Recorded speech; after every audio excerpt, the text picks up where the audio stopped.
we're okay. But hey, you know what else is trash? Well, Yeah. you know, as Doublelift would say, I'm sure, Zeri. But Gragas isn't, because that can be flex mid these days. Mid, jungle, top as well, all three. I think Zeri, Vi could be all right. If they want to go for the full bottom lane, I don't think there's anything wrong with that either. But I feel like if you're going to pick up an AD carry, you want to try and always get a very positive support matchup, because more times than not, the support matchup will set you up for success. And when you see the jungler on the opposite side already, there's no reason not to go Vi in this slot. And now for LNG, what do you want to do? All right, you had the reverse matchup potentially already. Are you just going to flex it the other way around? Go for the Aphelios yourself. I am. And maybe go towards the Thresh this time, or maybe pick up the Lulu. It's a good denial pick away as well. I think the option's pretty solid here for LNG. You know what's just great? Senna. But never mind. No one wants to do it. Yeah. Ignore it. Yeah. Look, at the very least, as you said, Lulu a denial. Yep. On the other side, EDG have the option of maybe picking up an early engage. Like, we have seen Thresh rising to perfection, but yeah, but here's the thing: it's going to be Nautilus.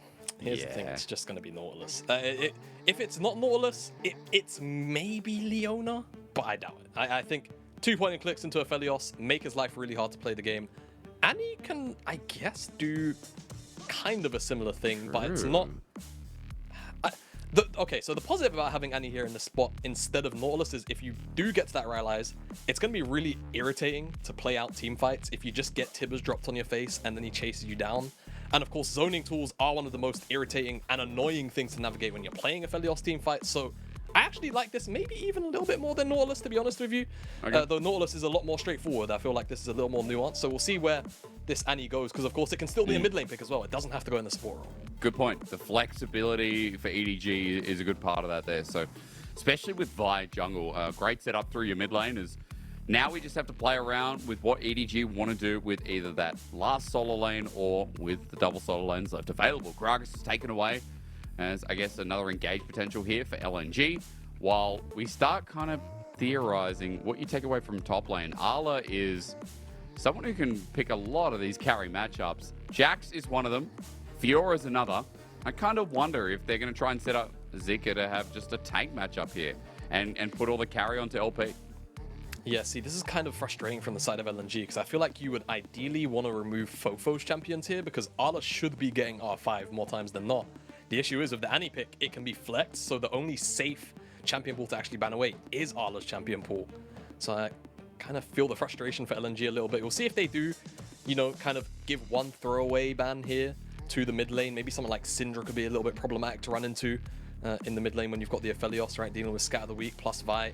The combo is really powerful as well, 2v2, and it even shuts down potentially Scout going towards something like the LeBlanc. So it could be pretty good, but EDG, they don't want to deal with the side lane threat potential and teamfight potential of Anar, so they'll take that one off the board. But now we find out if it's going to be Syndra or another top. Oh, yeah, I think it tell just me makes what's too much next. sense. No, you make sense. Tell me what's next. I mean, at this point, I think if you're EDG, if you want to go towards the Blanca's Fofo, you could. I think the other option is maybe someone like Akali. Azir, if you don't feel like the nerfs were that bad. Those are like the 3 options in my head right now that make the most sense. Or, I guess, you could just pick up the Crocodile. Sure. I'm not averse to it, and it does hold on to the Annie flex. And at this point, with Jax gone, with Gragas and Nargon, it is one of the strongest top laners up and available. It just depends on what Zika's willing to play into this top side pick, right? Is he just going to press the Scion button? You've got an Aphelios, you need a front line. I think it sets up too well. And now I'm kind of worried for EDG, because no one's going to be able to kill that Scion beyond a certain point. So we'll see what the answer will be from the side of EDG, as LNG just rounding out 2 really solid solo lane picks here with the Rise to boot as well. Is Aurelion so? I mean, if Yumi gets locked in, that's a sad day. I was going to say, is Aurelion Sol a good fit here, but maybe it's not. Probably not. It's probably I like Azir here. When? Oh, actually, I forgot about Talia. Talia wouldn't be too bad either. Good matchup into Rise. The Unraveled Earth makes teamfights kind of annoying for the Aphelios as well, and of course pairs up brilliantly with Vi, and you can go and attack the side lanes. Yeah, all right, I forgot about that.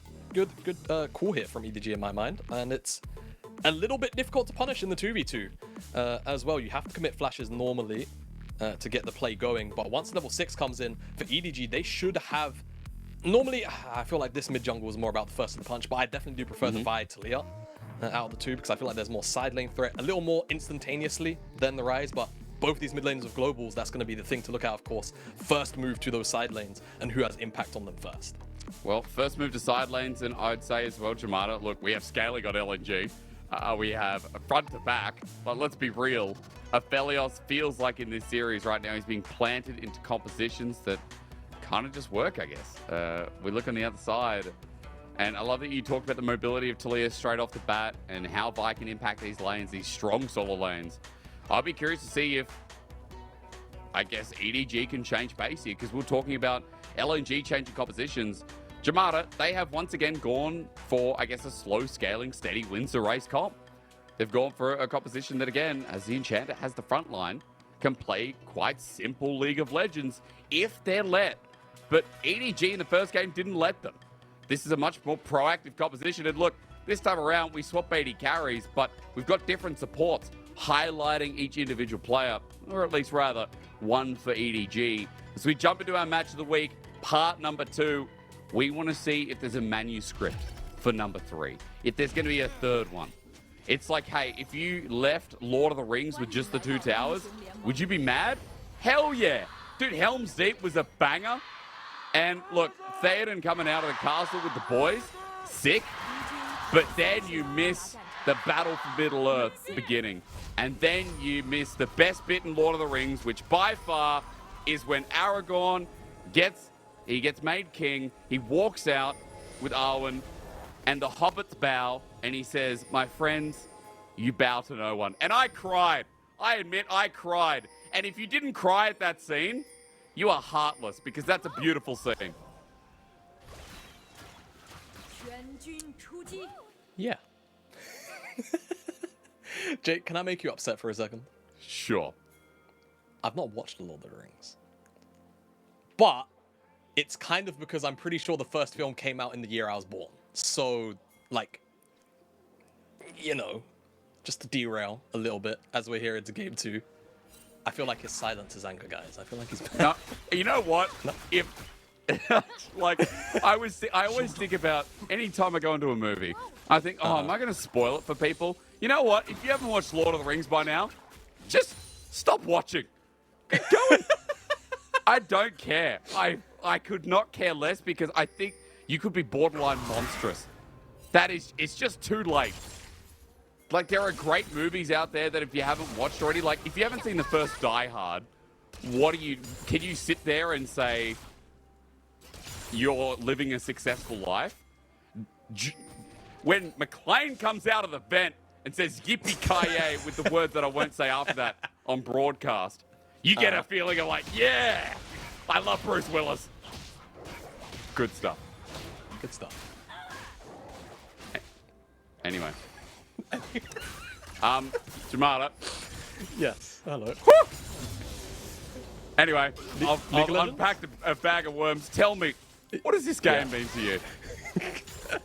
What does this game mean to me? Is that a philosophical question? Are we talking about, you know, this particular game we're watching? Are we talking about League of Legends as a whole? The LPL? LPL. Try that The one. LPL. Because, look, I'll just immediately tell you that you told me as, hey, Fofo's flash is down. Sorry, ignore everything. Why is Fofo's flash gone? I think that early attempt from Scout and Tarzan, because Tarzan did pass through, so maybe that's probably what it was. Yeah, right. Yeah, I think that was intent. Is this it? Yeah, Ooh, this nice is why it's gone. Just flashes the queue. I think we just barely caught it as the observer panned over mid. That's why.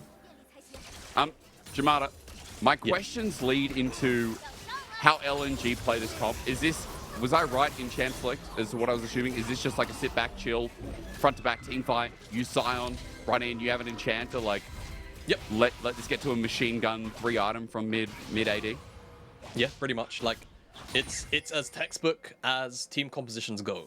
Early game jungler to try and alleviate some of the early game pressures that a scaling team composition can have, and a whole bunch of scaling to facilitate front to back team fighting. We've got frontliners in Lee Sin and Scion who can play aggressively, defensively, play pill, play to try and get on top of those high-value targets, and then you've got your machine gun carries. So yeah, it's about as by the books you could really get.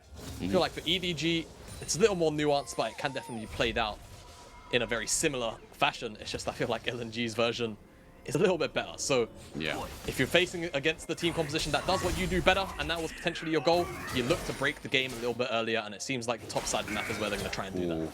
Beautiful gank timing, though. Flash was just burnt. Arla has enough to Ruthless Predator his first blood. Really nice slice and dice setup here from Arla, who just schooled Zika. Yeah, and the wave has just been in a really painful spot for a little while. Really hard for Zika to really get out of that one, as more pressure onto Fofo. Here as, yeah, the wave, again, a really irritating position for EDG. Both the solo laners having issues on either end. Top side for LNG, mid side for Fofo, but there's been a lot of visitation here from the LNG jungler. Fofo burned that flash earlier that you talked about, so obviously Tarzan wants to make his way in, but you were saying it's really hard to gank Talia. I mean, there's also a lot of error that can occur thanks to Seismic Shove. Putting out your pebbles as well, making it a pain to ever move away. So, kind of interested to see how Tarzan continues his approach to mid lane, as mid is their best lane right now. It's a 10 CS lead for Scout. LP, a little bit of a lead down the bottom lane, but it looks like that wave is slowly pushing away from them. What I want to point out is, we're talking about CS leads though, you look at top and you say, wow, Arla is doing so great. 10 CS lead up in the top side. He's the one who picked up first blood. This is a Rectecton game where you're expecting Arla to take over. Yeah, and you know, I actually, like we kind of mentioned earlier, both these team compositions can play front to back, but I feel like EDG get out front to back, right? I think you've got to look for picks on side with your Vi and your Talia. And I think with that in mind, I would kind of like to see Arla maybe go towards the Assassin-esque build, where you go like Blade and Prowlers. Blade first, yeah. Because I'm going to be honest, I think if he goes Gore Drinker, and you know, like the whole team fight build, sure, it's going to be useful if EDG are like hard specking into that, but I think your job here needs to be like, get on top of Scout, get on top of LP, and basically make their life miserable. just remove their health bar. We'll see what he wants to do, because he's basing for the first time in this game, and if we get an Iron Spike Whip, then we get an Iron Spike Whip, and he's going to go Gore Drinker. That's fine. No, we don't. We get a play to Rune King. He's just so based. I love him. Arla, he just knows. He knows what he has to do. Good. And again, I feel like you can't front to back with the team comp here for EDG, even though you'd potentially like to. I think you just have to go for side lane picks, and then also kind of just play as an assassin here as this Renekton. Bit of a shout out just quickly. I was just wondering, you know, my Discord was buzzing away. But shout out to Orcs, who told me that Return of the King, it's 20th anniversary soon. And I should let the people know he's right. 20th anniversary, it's going to be in cinemas again. That's 3.5 hours of joy. I think the uncut version where there's like all this extra footage is almost 4 hours. Banger. Orcs, we miss you on this broadcast as well. Anyway, moving forward, what's almost as important as that is that Dragon's going to be coming up in 3.5 minutes, but LNG started it. And the problem is when you tell me that LNG want to scale this game, I have an issue. That EDG right now, their level 6 is going to matter so much here. That Weaver's wall's up and available for Fofo to move to either of these side lanes. Vi now getting aggressive as well. Level 6 here is Tarzan getting soloed out. I don't know, but with the Weaver's wall, do they even need mid? Fofo comes through. He's unable to get the distance onto Tarzan, who flashes away. Jeje was primed and ready.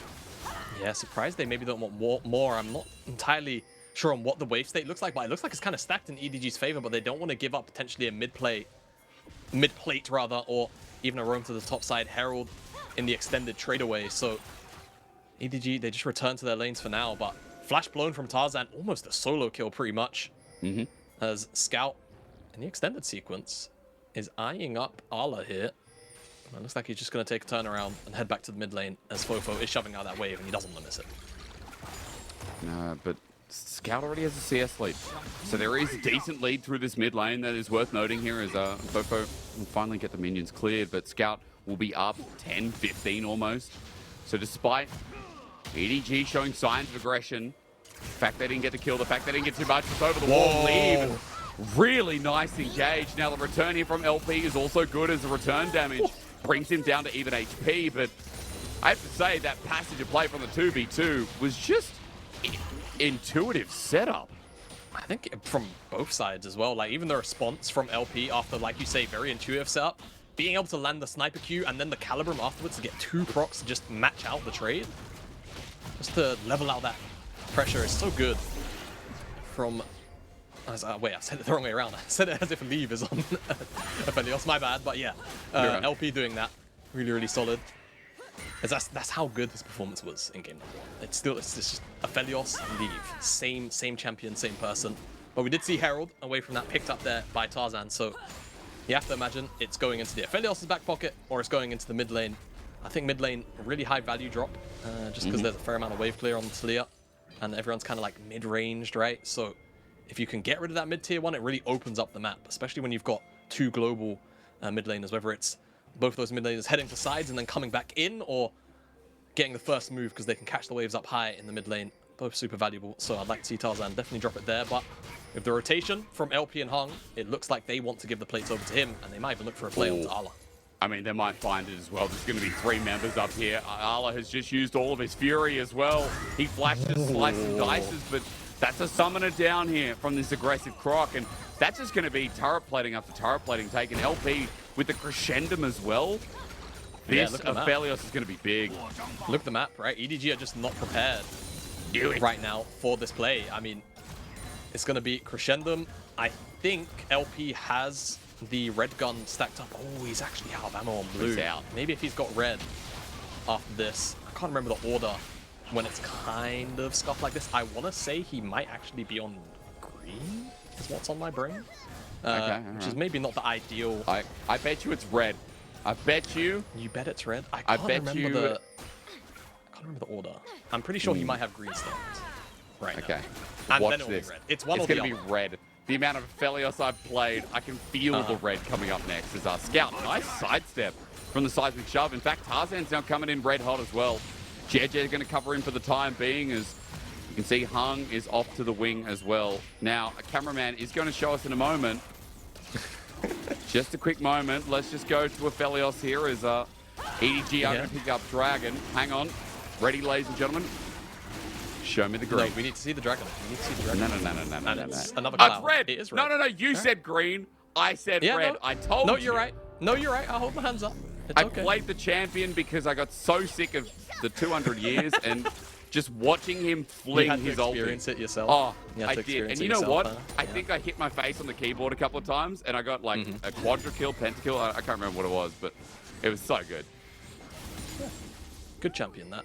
I'm glad it's not quite as a 200 years as it was on release. It's a cool design. I'll be real. Like, you know, and all it deserves credit. Like, it's a cool design, the gun system, but again, it's just, this wasn't very fun going through all those years. But anyway, as we get this chase up, Leave in a bit of trouble, trying to dash his way through. Tarzan's down here. Is Tarzan going to use the Herald today? Because Mako's coming in, JJ's coming in. Tarzan might be in a bit of trouble as Tibbers is ready to come out. Where is it? The bear! Oh my god, the seismic shove gets taken on a journey. Now the Easter Bunny is running after LP, who cleanses away. The Vault Breaker doesn't connect, and Tibbers, no, save the bear!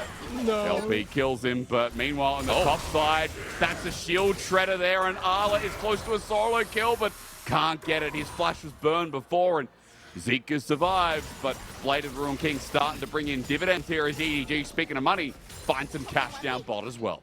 Yeah, and you know, the play could even be worse because I think Tarzan, no, he does respawn right in time. I was thinking, how long's he got left? 15 seconds, if you hear that noise prompt, to drop the Herald. And he's just beeline into the bottom lane, bottom lane, because he knows he has to drop it. There you go. So there's going to be ample time for EDG to respond to the Herald. No, Mako is... No, he's going to cancel his recall. That's not Mako, that's Leave. They almost look like the same champions with that skin. You're just used to it from last game. I know, don't worry. Scout might be called out here. Vault Breaker is going to be used. Flash was there and available, but luckily he doesn't have to use it, as this Herald is coming all the way through to get the charge. It's so close as Leave has to back away from the range of LP. And you can see at least it gets the charge. It shares it with LP. And EDG lose a couple more plates down in this bottom side. It's a 10 CS lead and a bit of a gold lead here for an Aphelios yet again here in this series. And just note that if we're speaking about gold, LNG are dead even here at the 14-minute mark, Chivata, and this is a really good sign that LNG are just cruising their way into a very crisp situation of getting a front to back soon enough. Yeah, I feel like they are super happy with the fact that the game is going the way it is right now with no major lead anywhere across the board. They can sit very happy knowing that, hey, go towards the next dragon.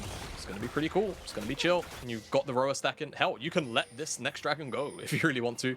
Go pick up the Herald again. And then go and take a tower or two on the opposite side of the map past EDG are scrambling for dragon. Worlds, yeah, again, your Oyster. And it's, again, it's a Cloud. And it's a Cloud which isn't like crazy high value here for either side. Though I will say, I've seen Azeri with a Cloud Soul 1 or 2 times, and yeah, it zooms. So you don't want to give away too many, but LNG, again, it really depends on what they want to prioritize. Whether it's the gold or the dragons, 1v1 on the bottom side. I think LP might win this, but hang on a minute. Oh, the flash! Oh, Leave survives. Hides behind Mako, and now the Sonic Wave doesn't connect because Leave hides behind his support again. Fofo with the Seismic Shove, Hung disappears. Scout comes through with a Realm Warp. That was close, but Leave is just coming out trumps in this series. He really is. And I mean, you know, it was almost the 1v1 until it wasn't. The shield comes through from Mako, and I think it just about saves his life. Otherwise, it would have been a 1-for-1. Really nice from Leave, but also LP, because making a 1-for-1 in that situation, definitely an uptrade if it's numbers first for EDG. We get a look at it here as combo just comes out really clean from LP. Leave a little bit too close to really dodge out on anything without necessarily flashing, and he doesn't flash any of it, he just face tanks. Shield comes through, right? Yeah! So close, but the splash dealt almost 300 damage to Mako, by the way. So LP, he's getting those crits on those Infernums already. He's kind of starting to hit quite hard. He approached the mid-game. He's already got that first time. I'm sure he'll start to build towards that Infinity Edge very soon. But still, it's an impactful kill that goes to Leave where, you know, we can understand both these AD carries after watching them for about 100 or however many years so far as Tibbers comes out. Hung is caught out as Mako has the flash from Non-Stop Onslaught. Seismic Shove's good, but no one's doing enough damage to this Scion. Leave's already burnt the ulti. Zika got low, but look at how much it took. Look at how much time. The cleanse comes through from Leave. He is now summonerless as Dragon's up, but LNG have the river all to themselves. EDG are zoned away. Look at the ultis they burned. The big one being Mako's, of course. Fofo still doesn't have the Weaver's Wall up and available to zone them out. Yeah, not just yet, but a lot of the other big ultimates, Kick, Moonlight Vigil, Wild Growth, that's all there for LNG. Those are all great tools for just sitting back, letting EDG come into you, and then punishing the appropriate targets. For now, it's EDG that are here first, but at the end of the day, it's the Herald in the mid lane, which is going to just suck in a little bit of pressure, even get this tower. It seems like that's just going to happily be the trade. And you'll take that as LNG. You lose one Cloud Dragon, who cares? It's not individually the best, but what could matter is this flank. Tarzan didn't get the Sonic Wave. Meanwhile, Scout flashes over the wall, but look at the journey they're down with the shove down the pit down, and Fofo getting LP with a stroke of brilliance. They pull the trigger hard, fast, quick down, and no repayments for 99 years. It's Arla with the second, and EDG pulling the tempo up to a nice crisp 8. Yeah, this is the thing. If you can catch LNG kind of split apart there, where it's, you know, Tarzan a little bit off to the side, Zeka not really in a position to frontline or peel, all of a sudden, it's really, really difficult for LNG to play out these team fights as EDG. JJ is going to steal away that one. But that's what you need to do as EDG. You just need to find these very brief windows, which LNG might give to you where they're a little bit too split up. You can very easily pick apart the members of LNG. As you can see, Tarzan waiting in the river, maybe trying to like play bodyguard to what's about to happen, but it happens across the wall. You're not there to stop this movement forward, as doesn't matter how far you dash, the Vial will find you eventually. LP drops and Scout buys a lot of time, but he's always going to die here. The Volbreaker comes through, and EDG get the kind of fight they need to try and kind of get enough gold into their back pocket and look for more picks, look for more plays on the map. That's what we need to see over the next couple of minutes. It's nice seeing, you know, Scout hit by his former team. He had spent so many years, like the story of Scout, guys, is ever since he came to the LPL, after leaving SKT as a trainee mid underneath Faker. You know, he was under the tutelage of Randy Tutelage, also known as Faker. And in 2016 summer, he joined EDG. This was during the time when Pawn was still on the roster, from my recollection. And then 2017, it was just purely Scout. Now, when Scout came through, and he still had a lot to learn, but he'd been on the roster all the way up until that last year. This is his first time on a different LPL roster after 6 years of being on Edward Gaming. And he's trying to create a different legacy after winning Worlds on the same roster, after also being on a team that's won MSI the past before, as we're getting this engaged from EDG yet again. JJ flashes out, but look, Leave, was that in? I think that could have been in just from JJ going in. I was talking up EDG, and Leave decided to leave a gray screen. Yeah, that was a play from Leave. I will say that. I'm not entirely sure why he did that. Hysterics, I'll be honest. But LNG immediately just murder him for it, and now the Baron is what's on the cards. EDG, they still have JJS, so it's close to a 50-50, and there's not really too much to stop them from getting in the pit right now. But will LNG take it? Looks like they are. Oh, going in for the steal. JJS here. They want to burst it down for the smite. Nope. It's going to be taken over. LNG given a lifeline in this game, given more time in this game. And all of a sudden, EDG just kind of threw a Hail Mary that didn't feel like it needed to be thrown. Yeah, I mean, it's quite bizarre that ended up happening. Like, you could have just very happily lost one member on that play and then just backed away, right? Like, it's all right. You go in here from EDG. The engage is not great, and like you say, Leave just sends it. I've seen Jackie Love do that, you know. It was obviously finals. It was over a turret. Feels bad, but that's not the first Zeri in the LPL that has gone over a wall thinking it would be a much shorter journey, I imagine. Yeah. Channeled his inner Jackie. Mr. Leave. Jackie Leave. Oh. Ah. Jackie did leave. That was a tragic way to end Game 5 finals, but still, it was a... happens to the best of us, I guess. Yeah. What can you do sometimes? Well, I guess that's the question we're going to have to ask EDG as they deal with this Baron siege here from LNG. It feels like LNG have almost been handed the reins to this game. At the very least, the control of it, not necessarily the result just yet. As they take down that tier 2 tower, and I think they're probably going to shift their focus down here to the bottom side because they've got that dragon in 30 seconds time. And EDG aren't really in position just yet to deal with it, so this tower's going to drop quite quickly. But look at the other side of the map. That is a Renekton with Blade of the Ruined King and split pushing capabilities. Cameraman, how are we looking? Okay. Choo-choo train. Here's Thomas. Da, da, da, da, da, da, da. Well, Zika, unfortunately, I think Henry's the traffic controller. He needs him definitely to control this situation because Arla is a split pushing machine. Doesn't have his second item, and you know what I'm disappointed about? No Prowlers coming through Jamada. Yeah, he's going Gore Drinker. Black Cleaver. I would have been... Oh, wait. Oh, okay, all right. Okay, forget that. Never mind. I'm happy again. Why did he go Iron Strike quick just a second? Did he just want the wave clear? I don't... This is a bizarre one. But Black Cleaver's all right here. Trying to shred through Zuko on the side lane. And at the end of the day, you have to remember how quickly Renekton can stack a Black Cleaver if he's got that empowered Ruthless Predator. It's 3 autos.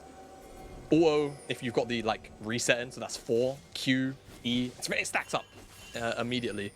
You can definitely shred it on Zika, and it also means a whole bunch, even onto a member like LP. Now, the problem with the build is you're quite squishy, of course. True. But Allah's able to flash out, so he doesn't really care right now.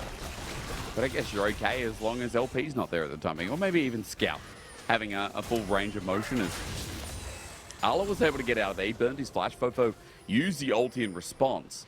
But I will say, Jamada, for EDG, despite that mistake before, they're only trailing 2,000 gold, and they do have 2 dragons, so it's not like LNG can force this front to back around the next couple of objectives.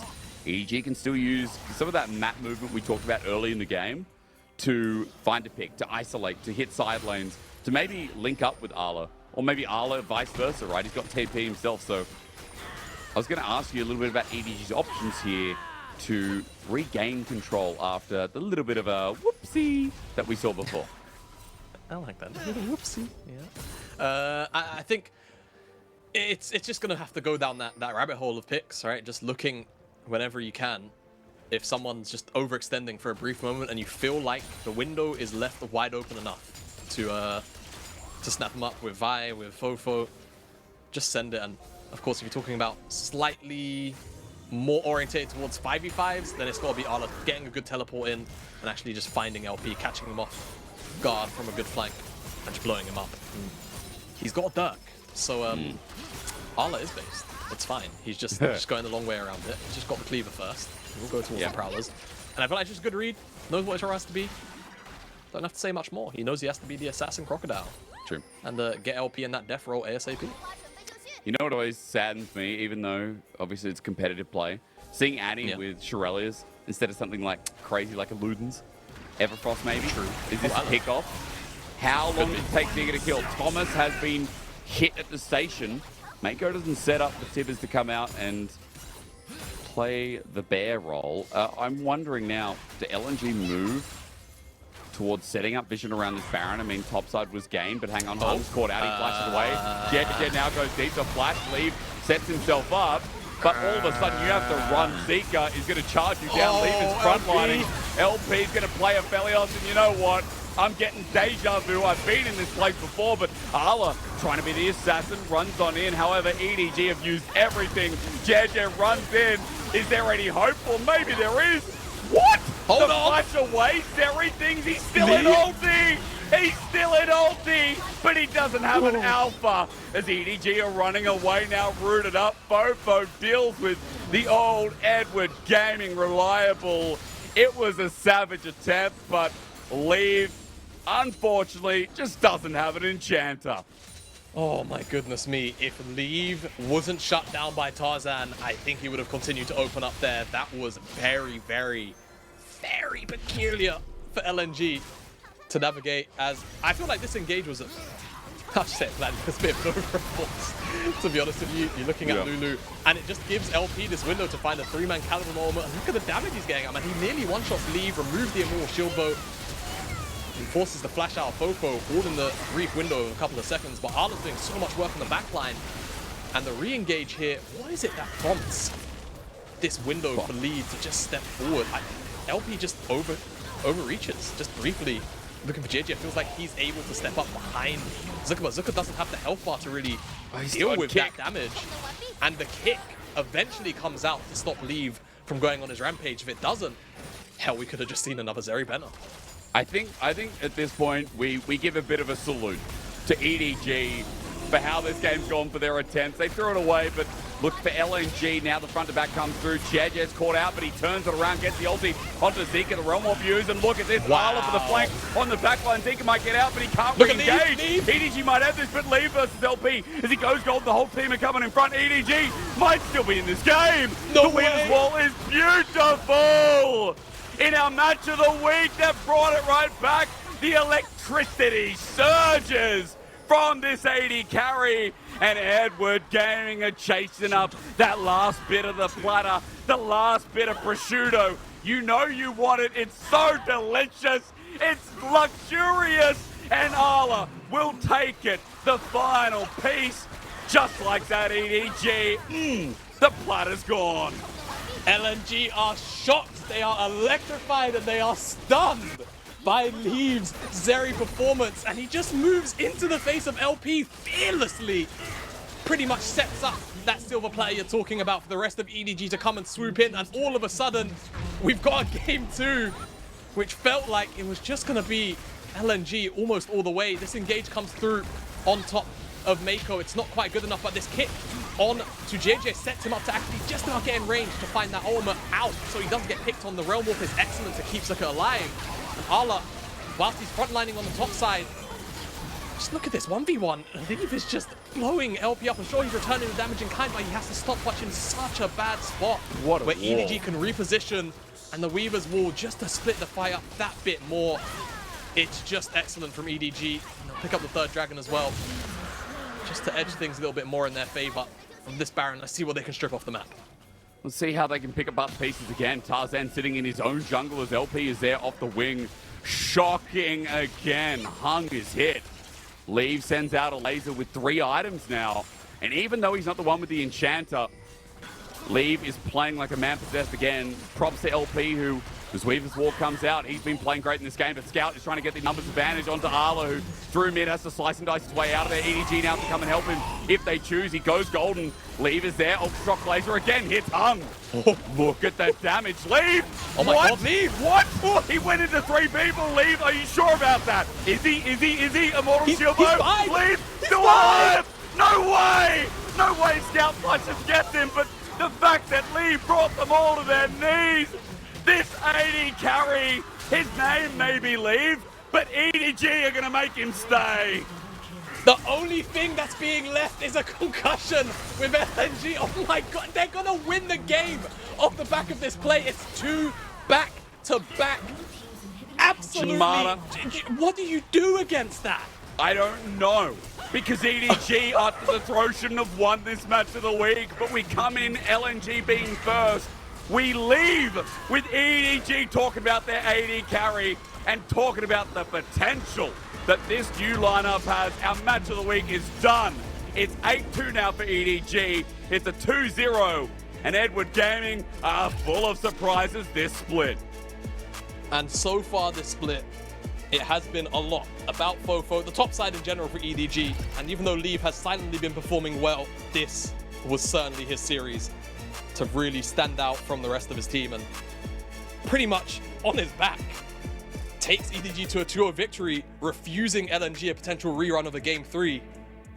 Excellent performance from everyone, but man, oh man, Leave. He's going to be on your mind leaving this series. The victor against LNG here, and tying up, at least by the score, at the top of the standings now for EDG. I just can't believe they won that game. Like, again, when front to back set up that, I guess simply, easily, like we've hit the threshold for what we assume, looking at every other LPL or even every other international game, as too hard to take it back. EDG finding not only beautiful flanks from people like Arla, but I think what we saw was Fofo set up with Weaver's Wall, the peak potential. Jeje playing hyper aggressive as well, but Leave consistently. Either he's playing that fine line between running it